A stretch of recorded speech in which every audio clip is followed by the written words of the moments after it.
I'm Paul Williams, President and CEO of Project for Pride in Living, and welcome to the Race, Place, and Policy podcast, our first podcast for Project for Pride in Living. Many of you may know that PPL has been building communities and building success through affordable housing and career training for 50 years now. We thought another way to build community and build success is through ideas and dialogue. We hope this space will be a place where we can have engaging discussions, promote ideas, listen to community, and identify hurdles that we all need to overcome. Solutions can't come from nowhere. They need a laboratory, a workshop to develop and shape. We hope that this is that workspace. And we think that this can't happen without talking about race, place, and policy in that discussion. That's the theme for this series, race, place, and policy.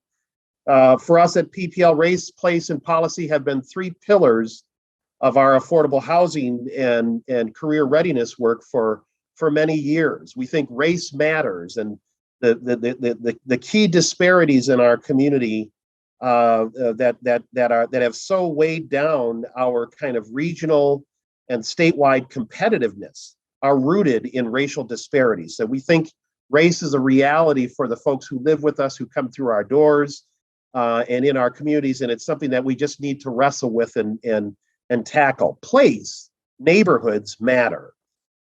We don't just live and exist nowhere, right? And so for us, neighborhoods and place and making sure that our work really contributes to building great, vibrant, healthy places is also part of that work. And then finally, policy.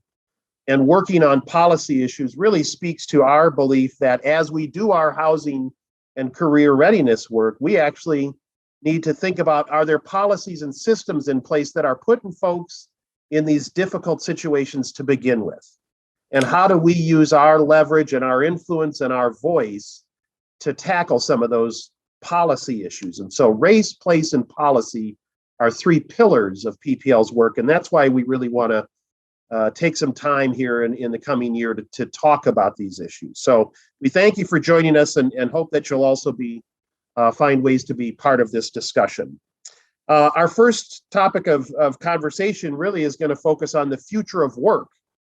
What does that work look like in 2022 and 2023 and for the next decade, really? Who will be doing that work and what skills do they need? And how does PPL fit into that picture? I'm joined today by Antonio Cardona, Vice President for Career Readiness at PPL, a longtime expert in education and working with folks to get prepared for the future. Antonio came to us earlier in 2021 after a 20-year career with Pillsbury United, a wonderful community-based organization. Antonio worked on charter school issues and education issues, leadership development, youth development, and has a strong rooted base of experience in a lot of different areas of community development. So we're thrilled to have him. So Antonio, welcome. Thanks, Paul. I appreciate being here and having the first topic with you in this podcast. Definitely appreciate the opportunity to join the PPL team. I think it's been a great extension of the work that I've done for the last number of years, really still rooted in education and career readiness work. And also, just I think fulfills my inherent need to be really tangible and grounded about the work. Fabulous, fabulous. Well, before we get too deep into the weeds, let's just talk about so what is the problem here and what do we need to be thinking about as we prepare workers of the future for the work of the future, and where are jobs going, and what's happening kind of in the economy for lower skilled, lower income workers, which are the folks that PPL most closely works with.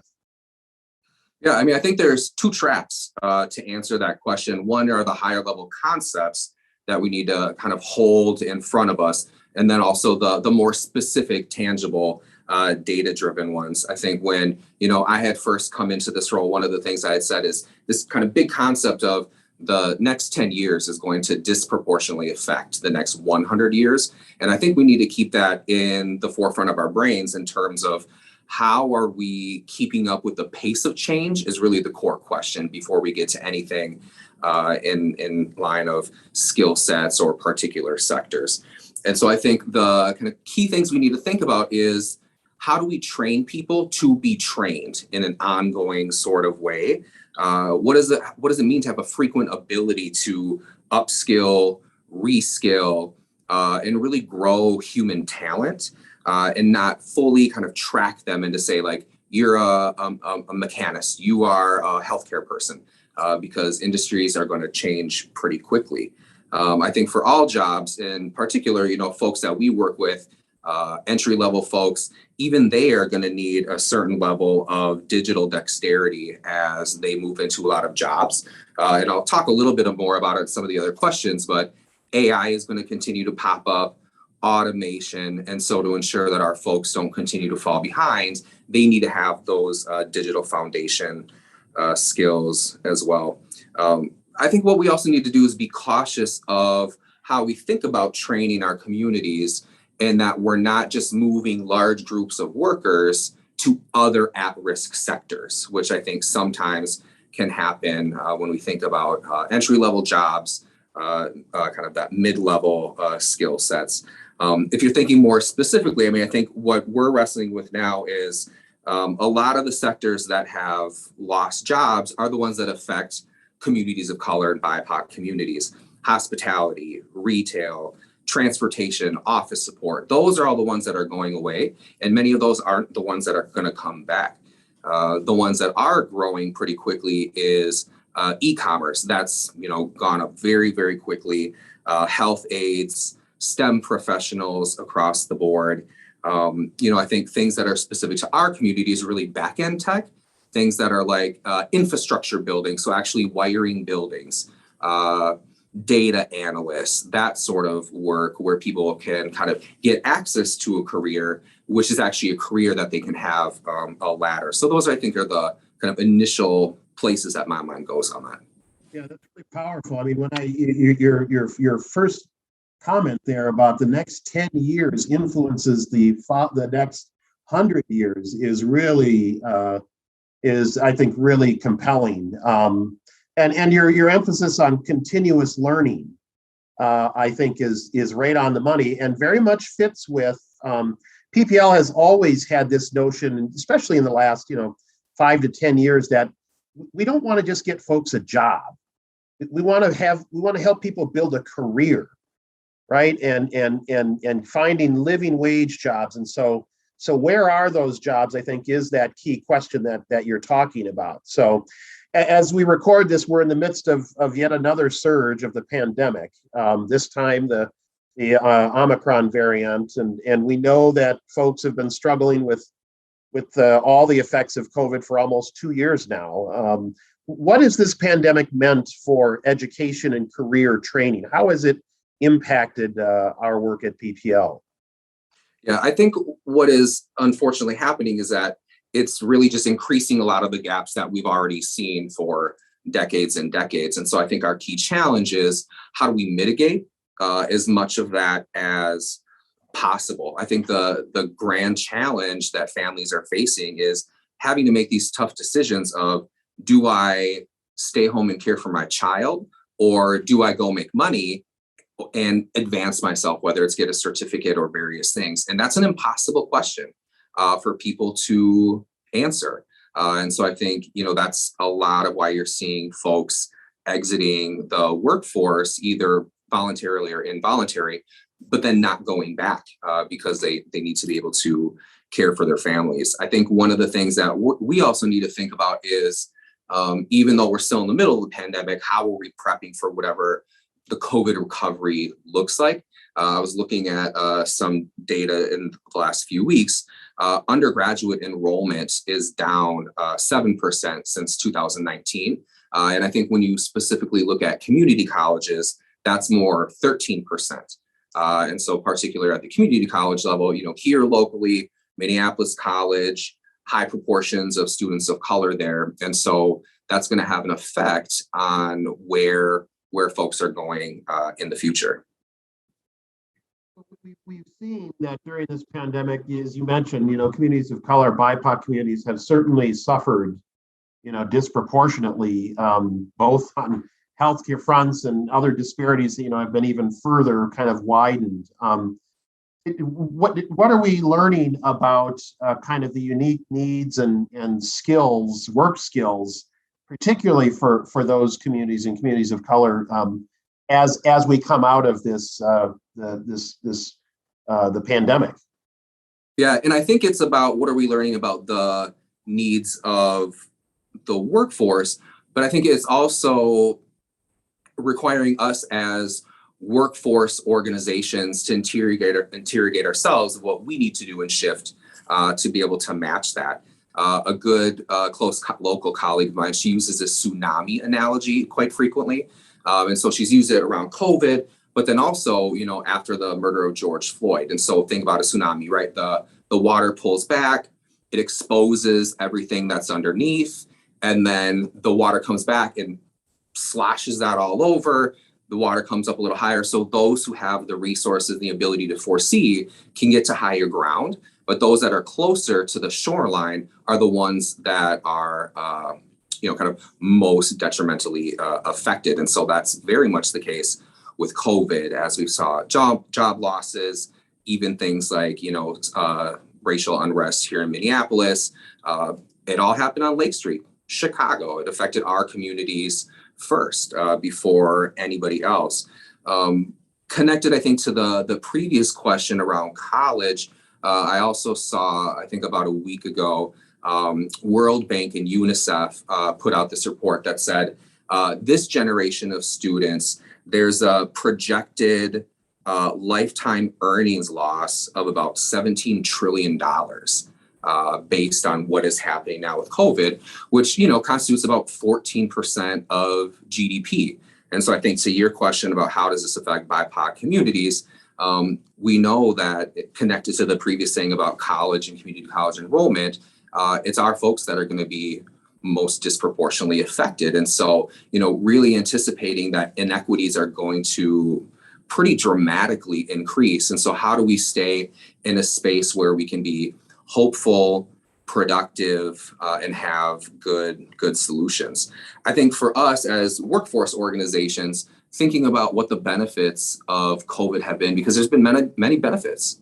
Corporations have benefited, high wage earners have benefited, people with multiple homes have benefited. And so I think there's a question for us of how do we pull down these benefits from the top and make them more accessible for people closer to the ground. And so one of the examples that I've been using a lot, and I think, Paul, I've shared this with you, is, so if we are rooted on Franklin and 11th over here, and in the normal times, the mom from 3 blocks behind us will walk in, get training in, let's say, our banker and teller program. We have a relationship with Wells Fargo down the street, get her hooked up with a good, $19, $20 an hour job. It's down the street. Well, if we think about the way that higher wage earners are able to access remote work, shouldn't we also be thinking about what type of remote work opportunities are available for our types of folks? So if in normal times I'm training her for a $20 an hour job locally, but I know that there's, say, payroll positions open with Wells Fargo that's based out of Charlotte and it's $25 to $28, should I not then try to, hook her up with that sort of job? And so I think those are sort of the kind of shifts in, even how we think about place that layer on top of this. Yeah, that's really it's really insightful, and there is opportunity in these multiple pandemics. And by the way, we ought to just acknowledge that there in fact are multiple pandemics. The COVID pandemic, without a doubt.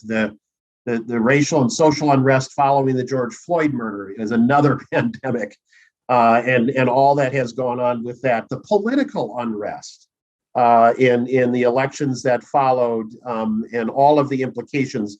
January 6th, and the unsettling of community. These are multiple waves of pandemics, in fact, that have hit our folks. And you're right that there are opportunities actually here, and I'm struck just you talked about kind of virtual work and opportunities there. Can you say a little bit more about kind of the impact and what PPL programs have kind of learned in terms of the future and kind of continuing virtual training, for example, even after the pandemic is over? Yeah, absolutely. I mean, I think even if you just think about adult learners, I think what it's forced us to do is employ methods that are actually better suited for adult learners.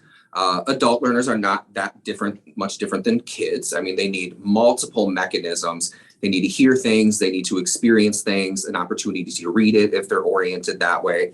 And so doing trainings virtually, you have to employ all of those different methods because you have limited time. I mean, what you might have done once in a 4-hour in-person training, nobody wants to sit on a 4-hour Zoom. So you do a 90-minute, and then you have asynchronous work that, you do outside on your own, which actually works better for, working families. I might not have time to leave and go somewhere 9 to 1 every, 2 days a week. I need to do some of this when my kid is sleeping. And so I think those are some of the things that have actually worked well. On the place question, we also have connected communities that aren't super geographically close. So we're seeing people enroll in some of our classes that are outstate Minnesota, St. Cloud, Rochester, and they're getting access because they don't need to physically show up. And so I think that's a benefit. One of the things that we do also have to wrestle with is, I think, the way that PPL and other workforce programs have functioned. And I think what's part of our secret sauce here is the cohort-based program. And part of that is because when you bring a group of folks together, they create their own system of support. And so you have better retention. You have people who can help one another, call each other and say, like, hey, I'm struggling with this piece of the assignment, or, what types of jobs are you finding? And so we need to be able to still create that magic, if you will, of that cohort. I mean, I think the other thing that it connects to from a wealth building perspective is that white communities traditionally have been really great at leveraging their networks. Whether you think about way back when of Ivy League colleges and whatever else, they tend to keep close. And so part of these sorts of programs, the benefit is also how we're creating community and strong networks, where if you get a job somewhere, the expectation is that you pull a couple other people along with you at some point as well. Let me push you a little bit actually on that point, because I mean, clearly COVID and the pandemic has separated us. Mm-hmm. And what's your sense of when are folks going to be comfortable coming back, right, to participate in a cohort model? Because I agree that cohort model has been really that's been a powerful model, not only for PPL, but I think for the employment and training industry kind of more broadly, at least here in the Twin Cities, right? With the career pathways work, that cohort approach is something that's really been part of that secret sauce. But it just feels like it's so challenged by, the separation that the pandemic has caused. Yeah, it's a hard question to answer. And I mean, I think just as when we're doing our planning in-house, you think you've arrived at an answer and then the answer changes and you have to rework it. I mean, I think, we're definitely going to be in this for a little bit longer, but if the data is pointing us in a hopeful direction, hopefully in the next few months, it'll start to taper off. I mean, I think part of the thing too is also people need to be able to wrestle with their own level of risk assessment, because people are going to restaurants, people are going to events, concerts, things of that nature. And so I think we need to think about where do we value our in-person time? And part of that is also just familiarity, right? It's going to be much easier for me to go to an event with people I know than to an event with people that I know less about, and I know less about, kind of where they've been. So it's a tough nut to crack. Yeah, it's just such an interesting time.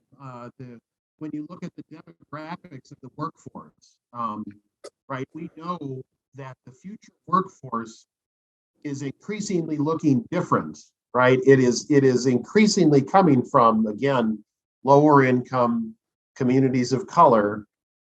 Just when you look at the changing demographics of the workforce. So one of the things I always say to every one of our graduating classes is we desperately need you to succeed. This economy, this region in the Twin Cities and the state of Minnesota desperately needs you to succeed because we need every worker we can get. And increasingly, those workers are going to need to be homegrown workers. And these are our folks, right? That we love and so appreciate here at PPL.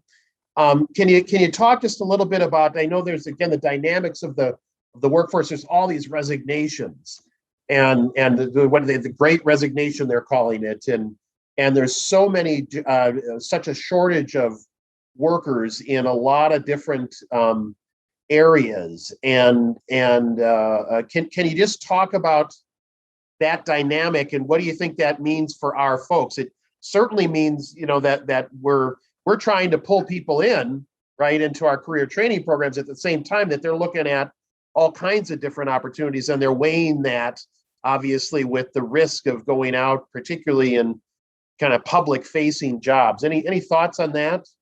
Yeah, I mean, I think we need to think about how we're thinking about it, because certainly the Great Resignation is the phrase that people are using. But I've also heard people moving to the Great Realignment. And I think that there's a soul searching that has been forced during this time that we also need to think about what does that mean for the future, not just the now. Because I think what it's also requiring is that employers are boosting wages, though certainly not enough, but we're definitely seeing increased wages.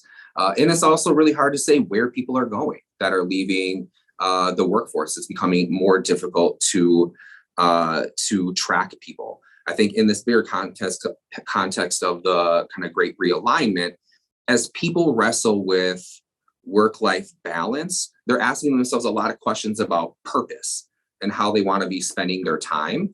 And so, and I'm going to get a little nutty probably here in just a second after this point.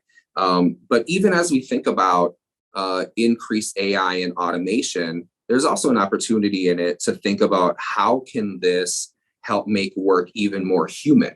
How are human beings looked at as more than just wheels in a cog and not just kind of factory workers? And so I think there's a thing where we can leverage automation and AI to kind of take on some of that burden that people are feeling, that they want to have a broader purpose in life. One of the texts that we've been using on our team is this book called Creating the Future. And in it, they identified these three kind of characteristics of the super future, like what is really going to determine where we're going. And so one of the things that they really highlight is hybridization. You have these mega corporations that are able to move into different spaces and sectors very quickly. Amazon, which once just sold books, now is a grocer. Now they're going to be NASA, and they're doing all these insane things. And so they're combining sectors very quickly. The danger that has is that it's also able to take large populations of workforces with them. And so how are we being cautious of what that looks like? The other thing, which I think is a benefit for our folks, is instant entrepreneurship. With access to technology, you can build a brand overnight.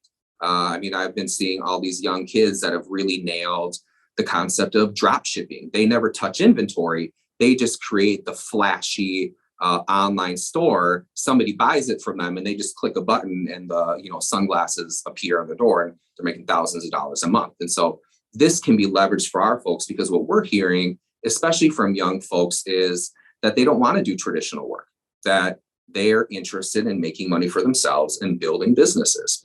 And so that's another one. And this last one, again, about AI and automation will be kind of the core driver. Yeah, man, that is really something. And again, there are powerful opportunities there for our communities and kind of a very different future. I loved you use that term. People are looking to be thought of in more human terms and viewed as not just a cog in the wheel. And that so resonates with, I think, who we are at PPL. And two things I think of. One, it's no coincidence that pride is in our name. Project for Pride in Living. PPL has always believed from our first existence, 50 years ago, in the dignity of all, in the pride. And the second thing I think about is when I talk, especially to our career readiness participants, and hear them speak at their own graduations, they talk about inner strength, inner confidence, and they'll say things like, well, you helped me find, and I knew I had it in me there. You helped me find it again. And that sense of self-agency, that sense of confidence, that sense of inner strength is something that I think is part of the secret sauce at PPL. And I think you really hit on that. So one last question, Antonio. Kind of peer into the crystal ball here, and let's just say 5-10 years from now, where are we, and what does work look like in our PPL community? Yeah, I mean, I think to answer that question, you need to start with the idea that the future isn't actually in the future. It's now, and it was yesterday. Because I think when we think about work, technology, things like that, or even just kind of business concepts, they only gain traction once people are able to actually see it and recognize their utility. So let's say like Instacart, for example. The first Instacart really existed in like 1992, but nobody understood that, like they didn't get it. And you can like point to a lot of technologies and a lot of kind of business concepts where it really existed ages ago. And so it's really about how we recognize and accept utility. I think certainly some of these big concepts that I already said, artificial intelligence and automation is going to be a driver. Unfortunately, like I said before, increased inequality is going to happen, and we need to figure out how to put some drag on that as much as possible. Certainly, increased access to big data is going to very much continue. And so how does that data become as publicly available as possible, and how do real folks, CBOs get access to it, and how are they able to use it for decision making? And then I think if we're thinking this 10-20 years down the line, we do also need to kind of face the reality that there's going to be kind of an increase in climate refugees. And so there's a piece in it for even us at PPL where we do career and affordable housing, and how do communities more seamlessly resettle people and integrate them, get them affordable housing, get them jobs. And so there's going to be a lot of kind of mixing of populations as we move ahead. Well, that is a fantastic actually finish, because that really speaks to PPL's role in believing in a broader approach, a more comprehensive approach to building community. It is about place, it is about race, it is about policy, it's about housing and job skills. It's about creating great places. It's about engaging young people, and it's about doing it in a way that builds community. And so that's a segue into one of our upcoming podcasts, because I think that you really hit that nail on the head, because I really believe that's at the heart of what we do here at PPL. So thank you, Antonio. Great discussion, and thanks to all of you for listening in today. Again, I'm Paul Williams from PPL, and this has been the Race, Place, and Policy podcast. We'd love to hear what you think about this series. Drop us a note at communications at ppl-inc.org. That's ppl-inc.org. Give us some thoughts or some ideas on what you'd like to hear about next, and we hope you'll subscribe and sign up for notifications from wherever you get your podcasts. You can always find us on our website at ppl-inc.org. And until next time, be well, stay safe, and stay healthy.